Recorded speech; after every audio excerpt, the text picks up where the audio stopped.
Hi friends, നമ്മളെ Prometric ക്ലാസ്സിൻ്റെ ഒരു നമ്മൾ കോച്ചിങ്ങിൻ്റെ പ്രൊമട്രിക് ക്ലാസ് നമ്മൾ ഓൺലൈനായിട്ട് കൊടുക്കുന്ന ആ കോച്ചിങ്ങിൻ്റെ ഒരു ഡെമോ ക്ലാസ് തരാനായിട്ടാണ് നമ്മൾ ഇപ്പോൾ ഈ ഒരു സെഷൻ അല്ലെങ്കിൽ ഈ ഒരു ചെറിയ രീതിയിലൊരു ടോപ്പിക് എടുക്കുന്നത്. അപ്പം നമ്മുടെ ഒരു കോച്ചിങ്ങിൻ്റെ ഒരു അല്ലെങ്കിൽ നമ്മൾ ഓൺലൈനായിട്ട് കൊടുക്കുന്ന ഒരു രീതി എന്ന് പറയുന്നത് സബ്ജക്റ്റ് വൈസ് ആണ്. ഓരോ സബ്ജക്റ്റിൽ നിന്നും കൂടുതലായിട്ട് ചോദിക്കുന്ന അല്ലെങ്കിൽ ക്വസ്റ്റ്യൻസ് വരുന്ന മേഖലകൾ ഏതൊക്കെയാണോ അതാണ് നമ്മൾ ഒരു ഓർഡർ വൈസ് അല്ലെങ്കിൽ എന്താണ് ഒരു നമുക്കൊരു സിലബസ് ഉണ്ടാക്കിയിട്ടുണ്ട്. നമ്മൾ ഈ പ്രൊമട്രിക് ക്ലാസ് ക്വസ്റ്റ്യൻസിന് അല്ലെങ്കിൽ എക്സാമിന് വരുന്ന ക്വസ്റ്റ്യൻസ് അത് ഏത് സബ്ജക്റ്റ് ഏത് ടോപ്പിക്കിൽ നിന്നാണ് കൂടുതൽ വരിക എന്നൊക്കെ നമ്മൾ തരം തിരിച്ചിട്ട് അതിൻ്റെ രൂപത്തിലാണ് നമ്മൾ ക്ലാസ് തരുന്നത്. അപ്പോൾ അതിൻ്റെ ഒരു ജസ്റ്റ് ഒരു ചെറിയൊരു ഫോർമാറ്റാണ്. നമ്മുടെ ഒരു രീതി എന്ന് പറയുന്നത് നമ്മൾ വിർച്വൽ റിയാലിറ്റി ക്ലാസ്സസ് ആണ് കൊടുക്കുന്നത്. അതായത് നിങ്ങൾക്കിപ്പോൾ ലൈവായിട്ട് നിങ്ങൾക്ക് സ്ക്രീനിൽ കാണാൻ പറ്റും ഞാൻ പറയുന്നത്, അല്ലെങ്കിൽ ഞാൻ പറയുന്ന കാര്യത്തിൽ എന്തെങ്കിലും ഇമേജോ കാര്യങ്ങളൊക്കെ ഉണ്ടെങ്കിൽ നിങ്ങൾക്ക് സ്ക്രീനിൽ കാണാൻ പറ്റും. അങ്ങനെ ഒരു ക്ലാസ് ആണ് നമ്മളിവിടെ എടുക്കാൻ. ജസ്റ്റ് ഒരു ഡെമോ ആണ്. നമ്മുടെ ഫുൾ സെഷനും ഇങ്ങനെ തന്നെയായിരിക്കും. ഓക്കെ, നമുക്ക് എക്സാമിന് സ്ഥിരമായിട്ട് വരുന്ന ഒരു പാറ്റേൺ ഓഫ് ക്വസ്റ്റ്യൻ ഉണ്ട്. അതായത് പേഷ്യൻസിൻ്റെ കുറേ പ്രോബ്ലംസ്, അവരുടെ കുറേ ക്ലിനിക്കൽ പ്രോബ്ലംസ് നമുക്ക് തന്നിട്ട് ആ പേഷ്യൻറ്റിന് കൊടുക്കേണ്ട പ്രയോറിറ്റി കെയർ അല്ലെങ്കിൽ പ്രയോറിറ്റി ഇൻ്റർവെൻഷൻ എന്താണ് എന്ന് പറഞ്ഞ് ചിലപ്പോൾ ചോദിക്കാറുണ്ട്.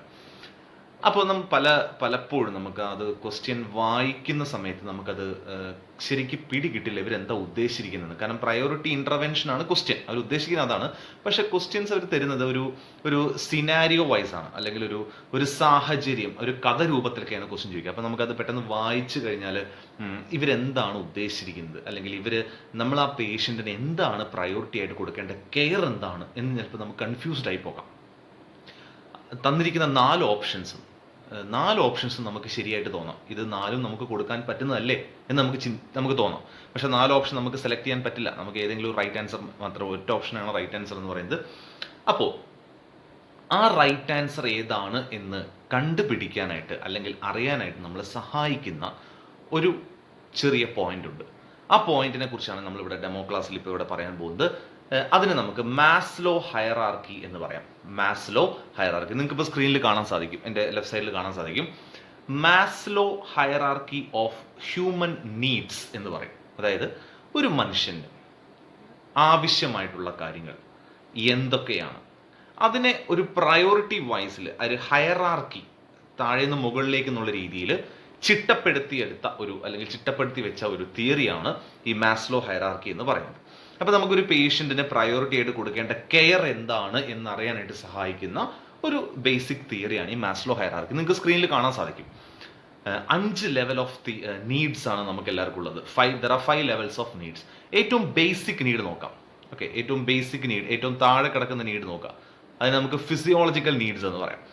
ഒരു മനുഷ്യന് അത്യാവശ്യമായിട്ട് എല്ലാ ദിവസവും ആവശ്യമായിട്ടുള്ളതിനെയാണ് നമ്മൾ ഫിസിയോളജിക്കൽ നീഡ്സ് എന്ന് പറയുന്നത്. For example food, air, water, shelter, dress, ഇതെല്ലാം നമുക്ക് എല്ലാവർക്കും ബേസിക് ആയിട്ട് വേണ്ട നീഡ്സ് അല്ലെങ്കിൽ ബേസിക് ആയിട്ട് ആവശ്യമായിട്ടുള്ള കാര്യങ്ങളാണ്. അതിന് നമുക്ക് ഫിസിയോളജിക്കൽ നീഡ്സ് എന്ന് പറയാം. പക്ഷെ ഇവിടെ നമ്മൾ ഈ മാസ്ലോ ഹയറാർക്കി നമ്മളിവിടെ ഡിസ്കസ് ചെയ്യാൻ പോകുന്നത് ഒരു ഹോസ്പിറ്റലൈസ്ഡ് ആയിട്ടുള്ള ഒരു പേഷ്യന്റ്, ഹോസ്പിറ്റലിൽ കിടക്കുന്ന ഒരു പേഷ്യന്റ്, അയാൾക്ക് നമ്മൾ എങ്ങനെ ഈ മാസ്ലോ ഹയറാർക്കി അപ്ലൈ ചെയ്യാം എന്നുള്ളതാണ് നമ്മളിവിടെ പറയാൻ പോകുന്നത്. അപ്പോൾ നമുക്ക് വീണ്ടും ഫിസിയോളജിക്കൽ നീഡ്സിലേക്ക് വരാം അല്ലേ. അപ്പോൾ ഈ ഫിസിയോളജിക്കൽ നീഡ്സ് നമ്മൾ പറഞ്ഞു, ഫുഡ്, എയർ, വാട്ടർ, ഷെൽട്ടർ, ഇതൊക്കെയാണ് ഫിസിയോളജിക്കൽ നീഡ്സ് നമ്മൾ പറഞ്ഞ സംഭവം. ഒരു പേഷ്യന്റിനെ സംബന്ധിച്ചിടത്തോളം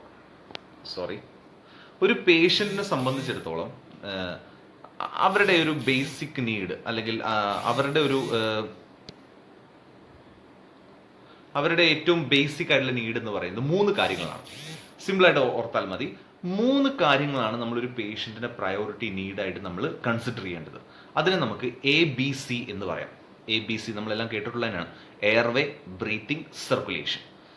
ഒരു പേഷ്യന്റിന്, ഒരു ഹോസ്പിറ്റലൈസ്ഡ് അല്ലെങ്കിൽ ഒരു ക്ലിനിക്കൽ കണ്ടീഷൻ ഉള്ള ഒരു പേഷ്യന്റിന്റെ പ്രയോറിറ്റി കെയർ എന്ന് പറയുന്നത് ABC മെയിൻറ്റെയിൻ ചെയ്യുക എന്നുള്ളതാണ്. എയർവേ, ബ്രീത്തിങ്, സർക്കുലേഷൻ, ഈ 3 കാര്യങ്ങൾ നമ്മൾ മെയിൻറ്റെയിൻ ചെയ്താൽ മാത്രമാണ് ബാക്കി നമ്മൾ എന്ത് ചെയ്തിട്ടും കാര്യമുള്ളൂ. അപ്പോൾ ഒരു പ്രയോറിറ്റി നീഡ് ഏതാണ് എന്നൊക്കെ പറഞ്ഞ ക്വസ്റ്റ്യൻ വന്നു കഴിഞ്ഞാൽ നിങ്ങൾ മനസ്സിൽ ആദ്യം വെക്കേണ്ട പോയിന്റ് ഇതാണ്. ABC റിലേറ്റഡ് ആയിട്ടുള്ള എന്തെങ്കിലും ഓപ്ഷൻസ് അവർ കൊടുത്തിട്ടുണ്ടോ എന്ന് നോക്കാം. മിക്കവാറും കണ്ടീഷൻസിലുള്ള അല്ലെങ്കിൽ ഒരു മെജോറിറ്റി ഓഫ് ദ കേസസിലും എ ബി സിക്ക് തന്നെയാണ് നമ്മൾ പ്രാധാന്യം കൊടുക്കേണ്ടത്. പക്ഷേ എല്ലാ കണ്ടീഷനും നമ്മൾ എ ബി സിക്ക് പ്രാധാന്യം കൊടുക്കേണ്ട കാര്യമില്ല. ഫോർ എക്സാമ്പിൾ, ഡിപ്രഷൻ ഉള്ളൊരു പേഷ്യൻ്റ് ആണെന്ന് വിചാരിക്കുക. ഡിപ്രഷൻ ഉള്ളൊരു പേഷ്യൻറ്റിന് എയർവേ ബ്രീത്തിങ് സർക്കുലേഷൻ അല്ല നമ്മൾ പ്രാധാന്യം കൊടുക്കേണ്ടത്. അവർക്ക് നമ്മൾ സേഫ്റ്റിക്കാണ് പ്രാധാന്യം കൊടുക്കേണ്ടത്. കാരണം ഡിപ്രഷൻ ഉള്ള പേഷ്യൻ്റ് എന്തിനുള്ള ടെൻഡൻസി കൂടുതലാണ്? സൂയിസൈഡ് ചെയ്യാനുള്ള ടെൻഡൻസി കൂടുതലാണ്. അപ്പോൾ അവിടെ നമ്മൾ പ്രയോറിറ്റി കൊടുക്കേണ്ടത്, അല്ലെങ്കിൽ അവിടെ പ്രാധാന്യമായിട്ട് നമ്മൾ കൊടുക്കേണ്ടത് സേഫ്റ്റി മെയിൻറ്റെയിൻ ചെയ്യുക എന്നുള്ളതാണ്. പക്ഷേ എന്നിരുന്നാലും ജനറലി മെജോറിറ്റി ഓഫ് ദ കേസിലും ഒരു പ്രയോറിറ്റി കെയർ അല്ലെങ്കിൽ പ്രയോറിറ്റി പേഷ്യൻ്റ് ഇൻ്റർവെൻഷൻ എന്ന് പറയുന്നത് എ ബി സി മെയിൻറ്റെയിൻ ചെയ്യുക എന്നുള്ളതാണ്. അപ്പോൾ എ ബി സി റിലേറ്റഡ് ആയിട്ട് 2-3 കാര്യങ്ങൾ ഞാൻ പറഞ്ഞോട്ടെ. നമുക്ക് ക്വസ്റ്റ്യൻ ആയിട്ട് വരുന്നതാണ്, വളരെ ഇമ്പോർട്ടൻ്റ് ആയിട്ടുള്ള പോയിന്റാണ്. നിങ്ങളൊരു കാഷ്വാലിറ്റി സ്റ്റാഫാണ്, നിങ്ങൾ കാഷ്വാലിറ്റിയിലുള്ളൊരു സ്റ്റാഫാണ്. നിങ്ങളുടെ അടുത്തേക്ക് ഒരു പേഷ്യൻ്റ് വരികയാണ്, ബ്രീത്തിങ് ഡിഫിക്കൽട്ടി ഉള്ളൊരു പേഷ്യൻ്റ് ആണ്, ശ്വാസം മുട്ടലാണ്. ഓക്കെ, അയാൾ നിങ്ങളുടെ അടുത്തേക്ക് വരിക. നിങ്ങൾ ആദ്യം എന്ത് ചെയ്യും? എന്താ ചെയ്യുക? നമ്മളൊരു പേഷ്യൻ്റ്, ഒരു ബ്രീത്തിങ് ഡിഫിക്കൽട്ടി ആയിട്ട് ഒരു പേഷ്യൻ്റ് കാഷ്വാലിറ്റിയിലേക്ക് വന്നാൽ നമ്മൾ ആദ്യം ആ പേഷ്യൻ്റ് എന്ത് ചെയ്യണം? ഒരു കംഫർട്ടബിൾ ആയിട്ടുള്ള പൊസിഷനിൽ പേഷ്യൻറ്റിനെ കിടത്തണം, അല്ലേ? നിന്നുകൊണ്ട് നമുക്ക് സംസാരിച്ച കാര്യങ്ങളൊന്നും അറിയാൻ പറ്റില്ലല്ലോ. പേഷ്യനോട് ഇരിക്കാൻ പറയണം, അല്ലെങ്കിൽ ഇരുന്ന് ആ പേഷ്യൻ്റ് കംഫർട്ടബിൾ ആയിട്ടുള്ള ഒരു പൊസിഷൻ കൊടുക്കണം. അവിടെ ഒന്ന് ഓർക്കുക, നോട്ട് ദ പോയിന്റ്. ഒരു എയർവേ മെയിൻറ്റെയിൻ ചെയ്യാനായിട്ട് അല്ലെങ്കിൽ എയർവേ പേറ്റന്റ് ആക്കാനായിട്ട് നമ്മൾ ബേസിക് ആയിട്ട് ചെയ്യാവുന്ന ഒരു മാനേജ്മെന്റ് ആണ് കംഫർട്ടബിൾ പൊസിഷൻ കൊടുക്കുക എന്നുള്ളത്. ലങ്സിനെ മാക്സിമം എക്സ്പാൻഡ് ചെയ്യാൻ സാധിക്കുന്ന പൊസിഷനാണ് നമ്മളിവിടെ കൊടുക്കേണ്ടത്. എയർവേ അപ്പോഴാണ് ഓപ്പൺ ആവുക, അല്ലേ? അപ്പോൾ അങ്ങനെ ഒരു പൊസിഷൻ എന്ന് പറയുന്നത് കുറേ ഫൗളേഴ്സ് തരത്തിലുള്ള പൊസിഷൻസ് ആണ്. ഫൗളേഴ്സിന് കുറേ ടൈപ്പ് ഉണ്ട്, അല്ലേ? ലോ ഫൗളേഴ്സ് ഉണ്ട്, സെമി ഫൗളേഴ്സ് ഉണ്ട്, ഫൗളേഴ്സ് ഉണ്ട്, ഹൈ ഫൗളേഴ്സ് ഉണ്ട്. ഈ ഓരോ ഫൗളേഴ്സിൻ്റെയും ഡിഗ്രി ഓഫ് എലിവേഷൻ, നമ്മൾ എത്ര ഡിഗ്രിയാണ് ബെഡ് നമ്മൾ എലിവേറ്റ് ചെയ്യേണ്ടത്, ആ ഡിഗ്രി ഓഫ് എലിവേഷൻ ഒന്ന് ഓർത്ത് വയ്ക്കുക. ലോ ഫൗളേഴ്സ് ആണെങ്കിൽ നമ്മൾ എലിവേറ്റ് ചെയ്യേണ്ടത് 15 to 30 ഡിഗ്രി ആയിരിക്കണം. സെമി ഫൗളേഴ്സ് ആണെങ്കിൽ 30 to 45 ഡിഗ്രി ആയിരിക്കണം. ഫൗളേഴ്സ് ആണെങ്കിൽ 45 to 60 ഡിഗ്രിയാണ്. ഹൈ ഫൗളേഴ്സ് ആണെങ്കിൽ 90 ഡിഗ്രിയാണ് നമ്മൾ എലിവേറ്റ് ചെയ്യുന്നത്. ഞാൻ ഒന്നുകൂടി പറയാം, റിപ്പീറ്റ് ചെയ്യാം, നോട്ട് ചെയ്യാം. ലോ ഫൗളേഴ്സ് ആണെങ്കിൽ 15 to 30 ഡിഗ്രിയാണ് എലിവേഷൻ. സെമി ഫൗളേഴ്സ് ആണെങ്കിൽ 30 to 45 ഡിഗ്രിയാണ്. ഫൗളേഴ്സ് ആണെങ്കിൽ 45 to 60 ഡിഗ്രിയാണ്. ആൻഡ് ഹൈ ഫൗളേഴ്സ് ആണെങ്കിൽ 90 ഡിഗ്രിയാണ്. ഓക്കെ, ഇതൊക്കെയാണ് നമ്മൾ കംഫർട്ടബിൾ ആയിട്ടുള്ള പൊസിഷൻ നമ്മൾ പറഞ്ഞു. ഈ പൊസിഷൻ പക്ഷേ ശ്രദ്ധിക്കേണ്ട ഒരു കാര്യമുണ്ട്, എല്ലാവർക്കും നമ്മൾ ചാടി കയറി പൊസിഷൻ കൊടുക്കാൻ പാടില്ല, അല്ലേ? എയർവേ പേറ്റന്റ് ആക്കണം എന്ന് വിചാരിച്ച് എല്ലാവർക്കും നമ്മൾ ഈ പൊസിഷൻ കൊടുത്തു കഴിഞ്ഞാൽ പ്രശ്നമാണ്. ആർക്കാണ് പ്രശ്നം? അൺകോൺഷ്യസ് ആയിട്ടുള്ളൊരു പേഷ്യൻറ്റ്. ഓക്കെ, അൺകോൺഷ്യസ് ആയിട്ടുള്ളൊരു പേഷ്യൻറ്റ്, സ്പൈനൽ ഇഞ്ചറി ഉള്ളൊരു പേഷ്യൻറ്റ്. ഓർത്ത് വയ്ക്കുക, 2 പേര്. അൺകോൺഷ്യസ് ആയിട്ടുള്ള പേഷ്യൻറ്റ്, സ്പൈനൽ ഇഞ്ചറി ഉള്ള പേഷ്യൻറ്റിന് എയർവേ മെയിൻറ്റെയിൻ ചെയ്യാനായിട്ട് നമ്മൾ ഈ പറഞ്ഞ പൊസിഷൻ കൊടുക്കാൻ പാടില്ല. ഓക്കെ, അവർക്ക് നമ്മൾ കൊടുക്കേണ്ട പൊസിഷൻ സൈഡ് ലാറ്ററൽ പൊസിഷനാണ്. ഓർത്ത് വയ്ക്കാം, സ്പൈനൽ ഇഞ്ചുറി അൺകോൺഷ്യസ് ആയിട്ടുള്ളൊരു പേഷ്യൻറ്റിന് ആസ്പിറേഷൻ ഉണ്ടാകാൻ ചാൻസ് കൂടുതലാണ്, അല്ലേ? അപ്പോൾ ആസ്പിറേഷൻ ഉണ്ടാകാൻ സാധ്യത കൂടിയവരായതുകൊണ്ട് നമ്മൾ ഫൗളേഴ്സ് തരത്തിലുള്ള പൊസിഷൻസ് കൊടുക്കാൻ പാടില്ല. അവർക്ക് നമ്മൾ ഏത് പൊസിഷനാണ് കൊടുക്കേണ്ടത്? Left lateral position. സൈഡ് ലാറ്ററലിൽ തന്നെ ലെഫ്റ്റ് ലാറ്ററൽ പൊസിഷനാണ് നമ്മൾ മെയിൻറ്റെയിൻ ചെയ്യേണ്ടത്. അപ്പോൾ ഓർത്ത് വയ്ക്കുക, ജനറലി നമ്മൾ എയർവേ പേറ്റൻസിക്ക് ആയിട്ട് കൊടുക്കേണ്ട പൊസിഷനാണ് low Fowler's, semi Fowler's, Fowler's and high Fowler's. But if the patient is unconscious or he is having spinal injury, you have to provide left lateral position as to prevent the aspiration. Okay, അപ്പോൾ പൊസിഷനായി നമുക്ക് airway maintain ചെയ്യാനായിട്ട് അല്ലെങ്കിൽ airway പേറ്റൻസിയുമായിട്ട് ബന്ധമുള്ള മറ്റൊരു പ്രധാനപ്പെട്ട management ആണ് ഇൻറ്റുബേഷൻസ്. Airway ട്രാക്കിൽ എന്തെങ്കിലും ബ്ലോക്ക് ഉണ്ടെങ്കിൽ അതിനെ നമ്മൾ ഓപ്പൺ ചെയ്യാനായിട്ട് നമ്മൾ എന്ത് ചെയ്യും? ഇൻറ്റുബേഷൻ അല്ലെങ്കിൽ ട്യൂബ് ഇൻസെർട്ട് ചെയ്യും. ഇൻറ്റുബേഷൻ കുറേ ടൈപ്പ് ഉണ്ട്, അല്ലേ? OPA ഓറോഫാരിഞ്ചൽ എയർവേ ഉണ്ട്, NPA നേസോഫാരിഞ്ചൽ എയർവേ ഉണ്ട്, ET എൻഡോട്രക്കിയൽ ഇൻറ്റുബേഷൻ ഉണ്ട്, അതുപോലെ തന്നെ ട്രക്കിയോസ്റ്റോമി ഉണ്ട്. അപ്പോൾ ഇതിനൊക്കെ ഇൻറ്റുബേഷനൊക്കെ 2-3 കാര്യങ്ങൾ പറഞ്ഞോട്ടെ. OPA ഓറോഫാരിഞ്ചൽ എയർവേ, പേര് തന്നെ മനസ്സിലാകുക, നമ്മൾ ഇത് ഇൻസേർട്ട് ചെയ്യുന്നത് ഓറൽ കാവിറ്റിയിലേക്കാണ്, അല്ലേ? ഓറൽ കാവിറ്റിയിലേക്ക് ഇൻസേർട്ട് ചെയ്യണമെങ്കിൽ സ്വാഭാവികമായിട്ട് നമ്മൾ പേഷ്യൻ്റ് മൗത്ത് ഓപ്പൺ ചെയ്യണം. മൗത്ത് ഓപ്പൺ ചെയ്തിട്ടാണ് നമ്മൾ OPA ഇൻസേർട്ട് ചെയ്യേണ്ടത്, അല്ലേ? അപ്പോൾ മൗത്ത് ഓപ്പൺ ചെയ്യാൻ പറ്റാത്തൊരു പേഷ്യൻ്റ് ആണെന്ന് വിചാരിക്കുക. ആരായിരിക്കും അവർ? മൗത്ത് നമുക്ക് ഓപ്പൺ ചെയ്യാൻ പറ്റില്ല. സിമ്പിളായിട്ട് ഓർത്ത്, ഫേഷ്യൽ ബോൺ ഫ്രാക്ചർ ഉള്ള ഒരു പേഷ്യൻ്റ് ആണെന്ന് വിചാരിക്കുക. ഫേഷ്യൽ ബോൺ എന്ന് പറയുമ്പോൾ മാസ്റ്റോഡ് ബോണും അതുപോലെ തന്നെ മാസ്റ്റോഡ് ബോൺ, അതുപോലെ തന്നെ ക്ലാവിക്കുലർ ബോൺ, ഈ cheek bone. Facial ബോൺസിന് clavicular bone അല്ല, സോറി, ഞാൻ അറിയാൻ പറഞ്ഞാണ്. മാസ്റ്റോഡ് ബോൺ അങ്ങനെ എടുത്താൽ മതി. മറ്റേ നമ്മൾ സാധാരണ ചീക്ക് ബോൺ എന്നൊക്കെ പറയുന്നത് ഫേഷ്യൽ ബോണിന് ഫ്രാക്ചർ ആണെന്ന് വിചാരിക്കുക. സ്കൾ ബോൺ ഫ്രാക്ചർ ആയിട്ടുള്ള ഒരു പേഷ്യൻ്റ് ആണെന്ന് വിചാരിക്കുക. ഇത്തരത്തിൽ ഹെഡ് അല്ലെങ്കിൽ ഫേഷ്യൽ ബോൺസിന് ഫ്രാക്ചർ ആയിട്ടുള്ള പേഷ്യൻ്റ് ആണെങ്കിൽ നമ്മൾ അവരുടെ മൗത്ത് ഓപ്പൺ ചെയ്യാൻ പറ്റില്ല.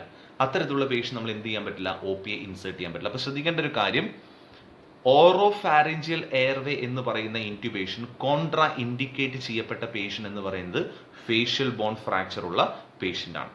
ഫേഷ്യൽ ബോൺ ഫ്രാക്ചർ ഉള്ള പേഷ്യൻ ഒരിക്കലും നമ്മൾ ഓറോഫാരിഞ്ചിയൽ എയർവേ ഇൻസേർട്ട് ചെയ്യാൻ പാടുള്ളതല്ല. മനസ്സിലായോ? ഇനി എന്തിനാണ് OPA ഓറോഫാരിഞ്ചിയൽ എയർവേ എന്തിനാണ് കൊടുക്കേണ്ടത്? നമ്മൾ ഈ അൺകോൺഷ്യസ് പേഷ്യൻ്റ് അല്ലെങ്കിൽ ഹെഡ് ഇഞ്ചുറി ആയിട്ടുള്ള പേഷ്യൻറ്റിന് സംഭവിക്കുന്ന ഒരു കാര്യമാണ് ടങ് ബാക്ക് ഫോൾ. ടങ് ബാക്കിലോട്ട് ഫോൾ ആകാം. നോക്കാം, ഇത് ടങ് ആണെന്ന് വിചാരിക്കാം. നമ്മുടെ ടങ്ങിന്റെ തൊട്ട് ബാക്കിലായിട്ട് ഒരു ഓപ്പണിംഗ് ഉണ്ട്. അത് നമ്മൾ എപ്പിഗ്ലോട്ടിസ് എന്നാണ് പറയുന്നത്. അതൊരു എയർവേ ഓപ്പണിംഗ് ആണ്, എപ്പിഗ്ലോട്ടിസ്. ഓക്കെ, ഇത് ടങ്, ഇത് എപ്പിഗ്ലോട്ടിസ്. ഹെഡ് ഇഞ്ചുറി ആയിട്ടുള്ള ഒരു പേഷ്യൻ്റ് അല്ലെങ്കിൽ അൺകോൺഷ്യസ് ആയിട്ടുള്ള പേഷ്യൻ്റ് ഒക്കെ സംഭവിക്കുന്ന ഒരു കാര്യമാണ് ടങ് ബാക്ക് ഫോൾ എന്ന് പറയുന്നത്. ടങ് ബാക്കിലോട്ട് ഫോൾ ആകാം. ഇപ്പൊ ഈ ടങ് ബാക്കിലോട്ട് ഫോൾ ആയി കഴിഞ്ഞാൽ സ്വാഭാവികമായിട്ടും അത് എന്തിനെ ക്ലോസ് ചെയ്യും? എപ്പിഗ്ലോട്ടിസിനെ ക്ലോസ് ചെയ്യും. എപ്പിഗ്ലോട്ടിസ്റ്റ് ക്ലോസ് ആയി കഴിഞ്ഞാൽ സ്വാഭാവികമായിട്ടും പേഷ്യന്റ് എയർവേ ഒബ്സ്ട്രക്ഷൻ ഉണ്ടാകാം. അപ്പൊ ഈ ടങ് ബാക്ക് ഫോൾ പ്രിവെന്റ് ചെയ്യാനായിട്ട് നമ്മൾ കൊടുക്കുന്ന ഒരു ഇൻറ്റ്യൂബേഷൻ ആണ് ഓറോഫാരിഞ്ചിയൽ എയർവേ എന്ന് പറയുന്നത്. ഇനി അടുത്ത ഇൻറ്റ്യൂബേഷൻ ആണ് NPA, നേസോഫാരിഞ്ചിയൽ എയർവേ. നേസോഫാരിഞ്ചിയൽ എയർവേ ഒരിക്കലും നമ്മൾ കൊടുക്കാൻ പാടില്ലാത്ത ഒരു പേഷ്യന്റ് ഉണ്ട്, സ്കൾ ബോൺ ഫ്രാക്ചർ ഉള്ള പേഷ്യന്റ്. കാരണം നെയ്സോഫാരിഞ്ചിയൽ എയർവേ നമ്മൾ നോസ്ട്രിൽസിലൂടെയാണ് ഇൻസേർട്ട് ചെയ്യുക. സ്കൾ ബോൺ ഫ്രാക്ചർ ഉള്ള പേഷ്യന്റ് നമ്മൾ NPA ഇൻസേർട്ട് ചെയ്ത് കഴിഞ്ഞാൽ ചിലപ്പോൾ ആ ഫ്രാക്ചറിലൂടെ പേഷ്യന്റ് ട്യൂബ് എങ്ങോട്ടേക്ക് പോകാൻ, നേരെ സ്കളിന്റെ അകത്തോട്ട് പോകാം, ക്രേനിയൽ കാവിറ്റിയിലേക്ക് പോകാം. അങ്ങനെ പോയി കഴിഞ്ഞാൽ സ്വാഭാവികമായിട്ടും CSF, സെറിബ്രോസ്പൈനൽ ഫ്ലൂയിഡിന്റെ ലീക്കേജ് ഉണ്ടാകാം, ഇൻട്രാ ക്രേനിയൽ പ്രഷർ കൂടാം, ഹെമറേജിനുള്ള ചാൻസ് ഒക്കെ വളരെ കൂടുതലായിരിക്കും. അപ്പോൾ നമ്മൾ ശ്രദ്ധിക്കേണ്ട കാര്യം, നേസോഫാരിഞ്ചിയൽ എയർവേ ഇൻസേർട്ട് ചെയ്യുന്നതിന് മുമ്പ് പേഷ്യന്റിന് സ്കൾ ബോൺ ഫ്രാക്ചർ ഉണ്ടോ എന്ന് നോക്കണം. സ്കൾ ബോൺ ഫ്രാക്ചർ ഉണ്ടോ നോക്കാനായിട്ട് നമ്മൾ എന്ത് ചെയ്താൽ മതി? ക്ലിനിക്കൽ സിംറ്റംസ് നോക്കിയാൽ മതി. സ്കൾ ബോൺ ഫ്രാക്ചറിന്റെ സിംറ്റംസ് കാണിക്കുന്നുണ്ടോ നോക്കുക. ഒന്ന്, സ്വാഭാവികമായിട്ട് സ്കൾ ബോൺ ഫ്രാക്ചർ ഉള്ള പേഷ്യന്റ് എന്തുണ്ടാകാം? CSF ലീക്കേജ് ഉണ്ടാകാം. രണ്ട്, അതൊരു സൈനാണ്. റാക്കൂൺ ഐസ് എന്ന് പറയും, RACOON, റാക്കൂൺ ഐസ്. കണ്ണിന് ചുറ്റും റെഡിഷ് ഡിസ്കളറേഷൻ, കണ്ണിന് ചുറ്റും ഒരു റെഡ്നെസ് ഉണ്ടാകുന്ന സൈനിനെ വിളിക്കുന്ന പേരാണ് റാക്കൂൺ ഐസ്. ഓക്കെ, മറ്റൊരു സൈനാണ് ബാറ്റിൽ സൈൻ. നമ്മുടെ ചെവിയുടെ ഈ ബാക്കിലായിട്ട് കൂർത്തിരിക്കുന്ന ഈ ഒരു ബോണാണ് മാസ്റ്റോഡ് പ്രോസസ് എന്ന് പറയും. ഈ മാസ്റ്റോഡ് പ്രോസസ്സിൽ എഡീമ ഉണ്ടാകുമ്പോൾ ആ സൈനിനെ വിളിക്കുന്ന പേരാണ് ബാറ്റിൽ സൈൻ. ഓക്കെ, അപ്പോൾ ഓർത്ത് വയ്ക്കുക, സ്കൾ ബോൺ ഫ്രാക്ചറിന്റെ 3 സിംറ്റംസ് ആണ് നമ്മൾ പറയുന്നത്. ഒന്ന് CSF ലീക്കേജ് ഉണ്ടാകാം, റാക്കൂൺ ഐസ് ഉണ്ടാകാം, അതുപോലെ ബാറ്റിൽ സൈൻ ഉണ്ടാകാം. ഈ 3 സിംറ്റംസും ഉണ്ടെങ്കിൽ നമുക്ക് പറയാം പേഷ്യന്റ് എന്തുണ്ടെന്ന് പറയാം? സ്കൾ ബോൺ ഫ്രാക്ചർ ഉണ്ടെന്ന് പറയാം. അത്തരത്തിലുള്ള പേഷ്യന്റ് നമ്മൾ ഏത് ഇൻറ്റ്യൂബേഷൻ കൊടുക്കാൻ പാടില്ല? നേസോഫാരിഞ്ചിയൽ എയർവേ, NPA നമ്മൾ ഒരിക്കലും കൊടുക്കാൻ പാടില്ല. കാരണം അത് ഹെമറേജ് പോലുള്ള പ്രശ്നങ്ങളൊക്കെ ഉണ്ടാകും. മറ്റൊരു ഇൻറ്റ്യൂബേഷൻ ആണ് ET, എൻഡോട്രക്കിയൽ ഇൻറ്റ്യൂബേഷൻ. എൻഡോട്രക്കിയൽ ഇൻറ്റ്യൂബേഷൻ അല്ലെങ്കിൽ ET ഇൻസേർട്ട് ചെയ്യുന്നതിന് മുമ്പായിട്ട് നമ്മൾ 2 കാര്യങ്ങൾ ചെയ്യണം. ഒന്ന്, head tilt chin lift method. നമുക്കറിയാലോ head tilt chin lift method എന്ന് പറയുന്ന സംഭവം, അത് ആദ്യം ചെയ്യണം. കാരണം നെക്കിനെ മാക്സിമം എക്സ്റ്റെൻഡ് ചെയ്യണം. നെക്കിനെ മാക്സിമം എക്സ്റ്റെൻഡ് ചെയ്ത് കഴിഞ്ഞാൽ നമ്മൾ ഇടുന്ന ET ഈസി ആയിട്ട് ഇൻസേർട്ട് ആയി പോയിക്കോളും. അപ്പം head tilt chin lift method ചെയ്യണം. അതുപോലെ തന്നെ നമ്മൾ മസിൽ റിലാക്സ്, നെക്കിലുള്ള മസിൽസിനെ റിലാക്സ് ചെയ്യാനായിട്ട് നമ്മളൊരു ഡ്രഗ് അഡ്മിനിസ്റ്റർ ചെയ്യും. അങ്ങനെ കൊടുക്കുന്ന ഡ്രഗാണ് അഡ്രിനാലിൻ അല്ലെങ്കിൽ നോറെപ്പിനെഫ്രിൻ പറഞ്ഞ ഡ്രഗ് കൊടുക്കാറുണ്ട്. അഡ്രിനാലിനെ കൊടുക്കും. എന്തിനു വേണ്ടിയാണ്? നെക്ക് മസിൽസിനെ റിലാക്സ് ചെയ്യാനായിട്ട്. ഇത് രണ്ടും ചെയ്തതിന് ശേഷമാണ് നമ്മൾ ET ഇൻസേർട്ട് ചെയ്യേണ്ടത്. എൻഡോട്രക്കിയൽ ഇൻറ്റ്യൂബേഷൻ നമ്മൾ കൊടുക്കാൻ പാടില്ലാത്ത ഒരു വിഭാഗം ആളുകളുണ്ട്. നമ്മൾ ഈ ബ്ലഡിൽ കാൽഷ്യം കുറഞ്ഞാൽ നമ്മൾ അതിനെന്ത് വിളിക്കും? ഹൈപ്പോകാൽസീമിയ എന്ന് പറയില്ലേ? കാൽഷ്യം കുറഞ്ഞാൽ അത് ഏറ്റവും കൂടുതൽ ബാധിക്കുന്നത് നമ്മുടെ ബോഡി മസിൽസിനെയാണ്, അല്ലെ? കാൽഷ്യം കുറയുന്ന ആളുകളുടെ മസിൽസിൽ എന്തുണ്ടാകാം? സ്പാസം, മസിൽസ് റിജിഡ് ആയി പോകാം. അപ്പൊ ഈ കാൽഷ്യം കുറയുമ്പോൾ ബോഡി മസിൽസ് സ്പാസ്മാറ്റിക് ആയി പോകുന്ന കണ്ടീഷനെ വിളിക്കുന്ന പേരാണ് ടെറ്റനി എന്ന് പറയും. ടെറ്റനി ഉള്ള ഒരു പേഷ്യന്റ് ബോഡി മസിൽസിൽ മൊത്തം എന്താണ്? സ്പാസമാണ്. അങ്ങനെയുള്ള ഒരു പേഷ്യന്റിന് ഒരിക്കലും നമ്മൾ എന്ത് കൊടുക്കാൻ പാടില്ല? എൻഡോട്രക്കിയൽ ഇൻറ്റ്യൂബേഷൻ കൊടുക്കരുത്. കാരണം അവരുടെ നെക്ക് മസിൽസിലും സ്പാസം ഉണ്ടാകും. അപ്പോൾ ET സുഖമായിട്ട് എന്ത് ചെയ്യില്ല? ഇൻസേർട്ട് ആവില്ല, അത് സ്റ്റക്ക് ആവും, ബ്ലോക്ക് ആവും. അപ്പോൾ ET നമ്മൾ കൊടുക്കാൻ പാടില്ലാത്തൊരു പേഷ്യന്റ് എന്ന് പറയുന്നത് ആർക്കാണ്? ഈ ടെറ്റനി ഉള്ള പേഷ്യന്റിനാണ്. ലാസ്റ്റ് ഒരു ഇൻറ്റ്യൂബേഷൻ ആണ് ട്രക്കിയോസ്റ്റോമി. ട്രക്കിയോസ്റ്റോമി നമുക്കറിയാം. 2 കാര്യങ്ങൾ ഓർത്തേക്ക്. നമുക്ക് ക്വസ്റ്റ്യൻ ആയിട്ട് വരുന്ന ഇതാണ്, ലോങ് ടേം ഇൻറ്റ്യൂബേഷൻ പർപ്പസിന് യൂസ് ചെയ്യുന്ന ഏതാണ്? ട്രക്കിയോസ്റ്റോമിയാണ്. കാരണം OPA, NPA, ET എന്നൊക്കെ പറയുന്നത് ഷോർട്ട് ടേം പർപ്പസിന് മാത്രമേ നമുക്ക് യൂസ് ചെയ്യാൻ പാടുള്ളൂ. എന്നാൽ ട്രക്കിയോസ്റ്റോമി നമുക്ക് ലോങ് ടേം പർപ്പസിന് യൂസ് ചെയ്യാം. 2, ടെറ്റനി ഉള്ള പേഷ്യൻസിനാണ് നമ്മൾ സാധാരണ ട്രക്കിയോസ്റ്റോമി കൊടുക്കാറ്. കാരണം ടെറ്റനി ഉള്ള പേഷ്യന് ET കൊടുക്കാൻ പാടില്ല നമ്മൾ കുറച്ച് മുമ്പ് പറഞ്ഞു. അപ്പോൾ അവർക്ക് എന്തെങ്കിലും എയർ ഒബ്സ്ട്രക്ഷൻ ഉണ്ടെങ്കിൽ നമ്മൾ എന്ത് ചെയ്യണം? ഇൻറ്റ്യൂബേഷൻ ചെയ്യണം. അപ്പോൾ അവർക്ക് നമ്മൾ പോസിബിൾ ആയിട്ടുള്ള ഇൻറ്റ്യൂബേഷൻ എന്ന് പറയുന്നത് എന്താണ്? ട്രക്കിയോസ്റ്റോമിയാണ്. അപ്പോൾ ABC, airway breathing circulation maintain ചെയ്യുന്നതിൽ നമ്മൾ 2 പോയിന്റ്സ് ആണ് പറഞ്ഞത്. ഒന്ന് പൊസിഷൻസ് മെയിൻറ്റെയിൻ ചെയ്യേണ്ട കാര്യം പറഞ്ഞു, മറ്റൊന്ന് ഇൻറ്റ്യൂബേഷനെ കുറിച്ച് പറഞ്ഞു. ഇത്രയും നിങ്ങൾക്ക് മനസ്സിലായെന്ന് തോന്നുന്നു. ഓക്കെ.